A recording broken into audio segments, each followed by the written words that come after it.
Hi, thank you so much for joining us on this week's segment of Designing Your Destiny. So we're very privileged to have with us a guest here today with whom we shall be sharing and talking about the importance of having a personal brand. And with us here for the entire week is Mr. Agaba Tumusime, who is a motivational speaker and an expert at personal branding. Thank you so much for joining us, Thank Mr. you for Agaba. having me, Doreen. It's a pleasure to be here. So Agaba, tell us, what exactly is personal branding? Well, thank you for asking, Doreen. Personal branding, in a nutshell, is the process of developing a mark that is associated with you and your career. All right?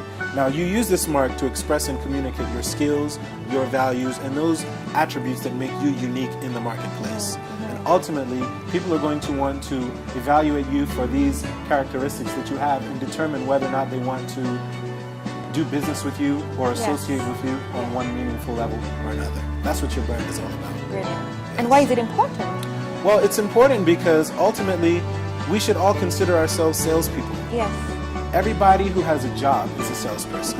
Whether you are an engineer employed at a firm or you're an entrepreneur running a small business, everybody has something to sell. And your skill set, your expertise, your knowledge base is that commodity that you have to sell. For example, Doreen, let me tell you about a few people who have iconic personal brands. Okay.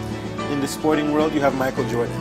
He is the I will not lose guy. He's the greatest champion in professional athletics history ever. In the business world, you have somebody like Donald Trump. Yes. He may not necessarily be the most likable person, but you know he's about excellence and he's about getting the job done at any cost.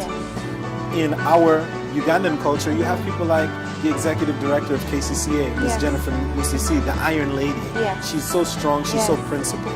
She's so devout in her faith, and she's always determined to do what's right for herself, in her heart, as well as for the people of Kampala. And so can I ask, so how has that worked for them in terms of them furthering their career or their, business goals?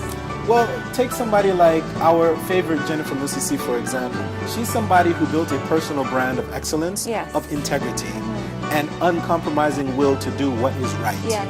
So however she may be unpopular in the face of some of her critics, she maintains her principles. And I think that is why people have so much respect for her and why people like the president could tap her to be responsible for such a large undertaking as to manage the growth and development of Kampala City, because ultimately she established herself as a brand, as someone who is responsible, somebody who is considerate about all of the stakeholders involved in what she's working on, and somebody who wants results at the highest level. Brilliant. So now we know that branding is not limited to only organizations. It's absolutely pertinent that you identify what makes you different and then take that to craft what we call personal branding.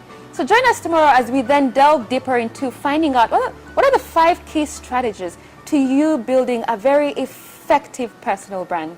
Thank you so much for watching and have yourselves a very fantastic day.